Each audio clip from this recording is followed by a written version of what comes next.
Namaskaram, divine beings. Welcome to a new travel vlog. Our today's journey is into a forest located on a mystical mountain terrain, which is still a bucket list for most trekkers. Located on the Western Ghats, that was once the living space for the 18 Siddhars. On the basis of spirituality, most of us have heard about the South Kailash called the Sathuragiri Hills. But did you know that's actually the second Kailash in Tamil Nadu? The hill that bags the first spot as the Kailash of the south is this hill terrain called the Sathuragiri. A journey comprising 4,500 feet in altitude will take us to explore the Sundara Mahalingam and the Santhana Mahalingam along with many temples on the way. A total trek journey of 14 kilometers takes you on a roller coaster through rocky terrains and mixed amount of steep terrains. Crossing these dangerous ups and downs, we are going to explore this holy space where Siddhars and Shiva lived, or should I say, still lives according to spiritualists. One of the three abodes of Shiva in South India. Welcome to the Sathuragiri or the Sathuragiri Hills. I'm your host Kuningat. If you're new to my channel, a very warm welcome. Do show your support to small content creators like me by hitting that subscription button and the bell icon there. Let's jump into the video now. First, let's talk a little about the location and how to get here. To start the trek, we have to reach the Thaniparai forest gate, which is located about 10 kilometers from Vatrap, 28 kilometers from Srivilliputturu and 70 kilometers from Madurai. Direct buses are available only during season time, so you can get to this place called Rajapalayam and from there take a share auto that costs you about 30 or 40 rupees per head. Just before entering the forest gate on the right hand side, you will see multiple places which will offer you Annadanam, or it's called the offering of food, which is absolutely free to all the devotees. After availing the Annadanam, we reach the entrance of the foothill from where you can buy bamboo sticks for about 20 rupees. There are three main routes to trek these mountains. The first is the Varasinati Padai, which is open only one day of the year on Adi Amavasya. The second is the Saptur Valinatu Padai, which is the toughest route to trek this mountain. But today we are going to be trekking on the third route called the Thaniparai Padai, which allows everybody, men, women and even kids to trek without any restrictions, unlike the Sathiragiri Hills. At the entrance, your bags could be checked for any kind of plastic or content or plastic bottles. And there is an entry fee of rupees 10 that will be collected for the maintenance of these hills.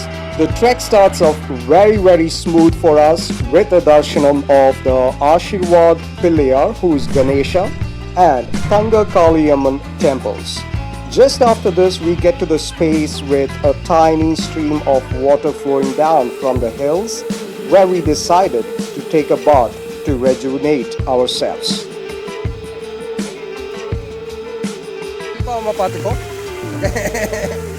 bad fall we'll have. Yeah, one bad fall, obviously. Just pure rocks. Heavens on the feet. After the Sathiragiri trek, a little water that falls on the feet is like heaven. Wonderful.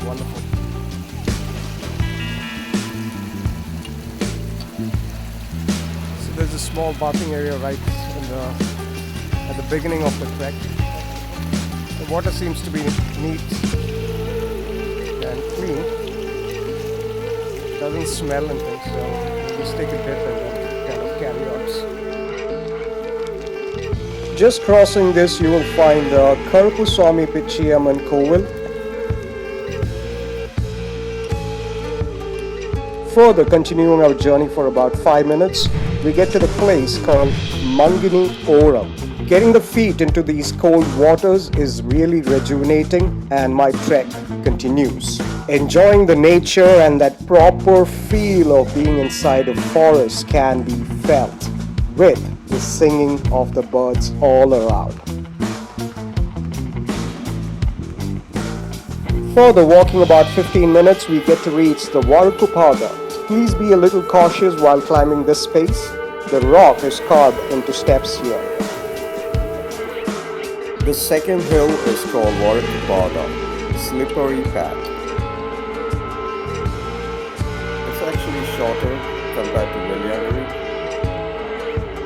Beautiful place. Incredible place for the very first time exploring this hill.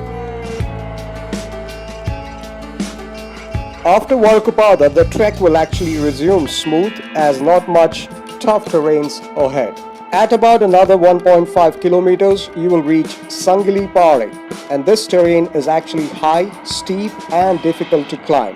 You actually have to cross the stream and go. During rainy season, this can get very tough.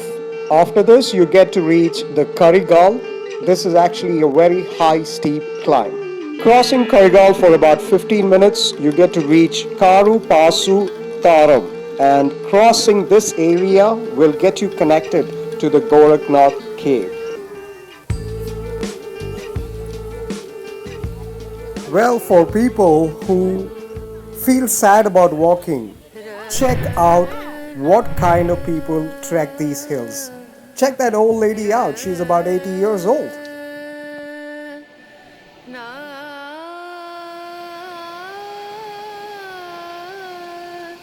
So this is the spot where a lot of travelers just put a pit stop, relax, chill out for a bit to rejuvenate and also get a fish therapy.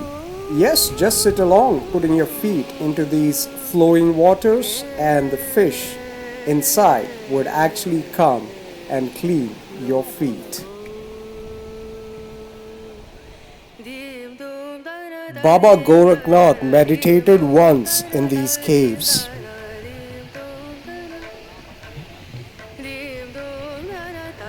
These hills are open 3 days from Amavasya and 3 days from Purnima every month.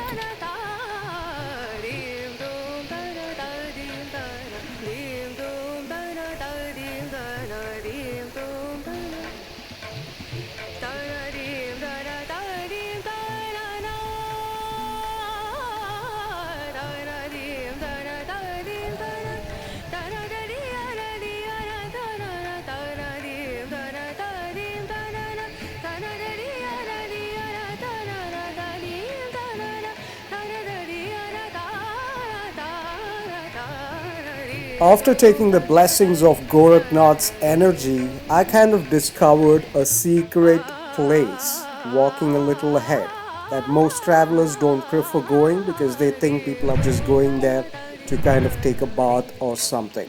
But this spot was something else.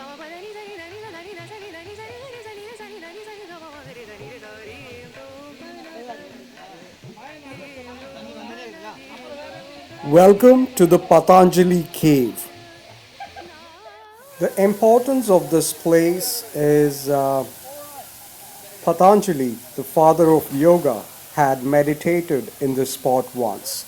So you got to cross that waterfall there and go into a cave between the waterfall, and there is a small Shiva linga that was established by Gorakhnath at one time, which is just a phenomena that can be experienced only when you be there, and it's very hard to put things in words.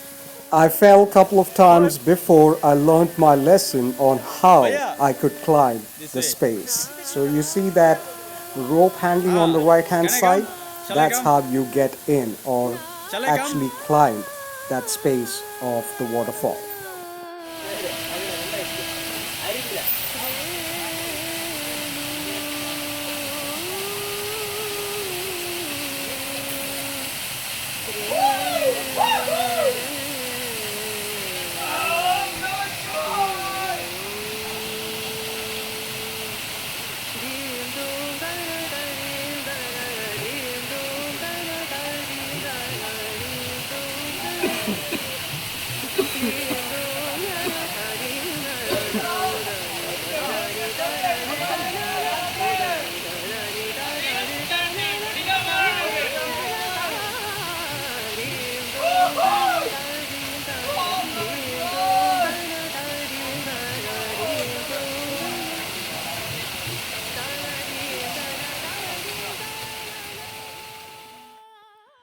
Further, we continue our journey, and I wasn't expecting what was to be expected. I thought the terrain would be so smooth, as it was kind of an intermediate so far, but from here, the trek gets really, really, really difficult.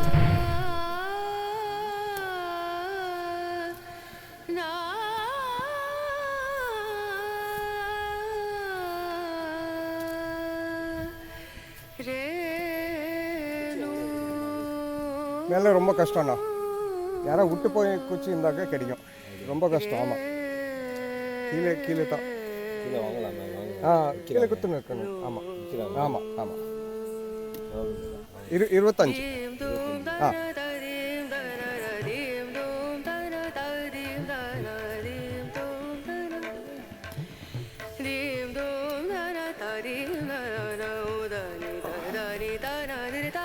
From here, further about another 10 minutes on walking, you will get to reach the twin lingams.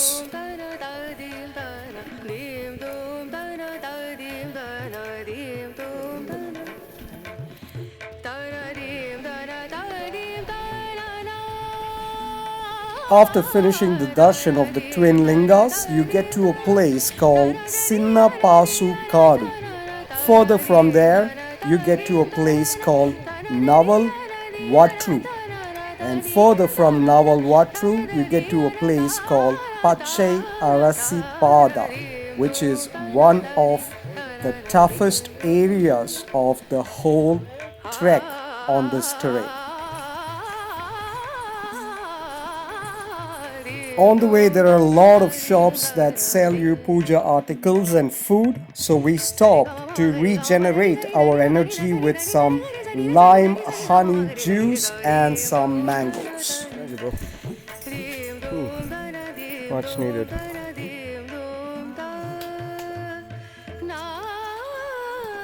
Further, you get to reach the Amman temple, after which you finally get to reach on the peak at the Karupuswamy temple.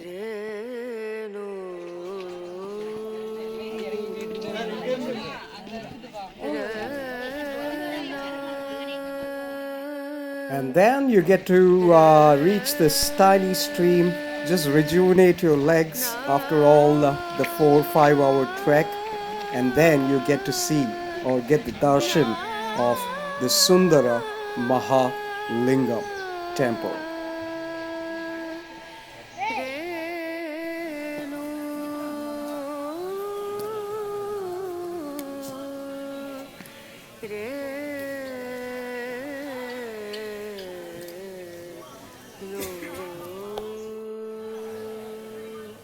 After visiting the Sundara Mahalingam, like about 300 meters I guess, you would find the Santhana Mahalingam temple.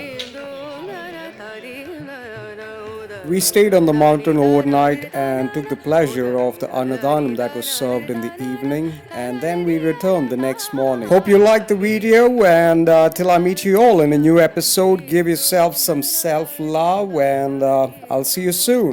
Thanks for watching.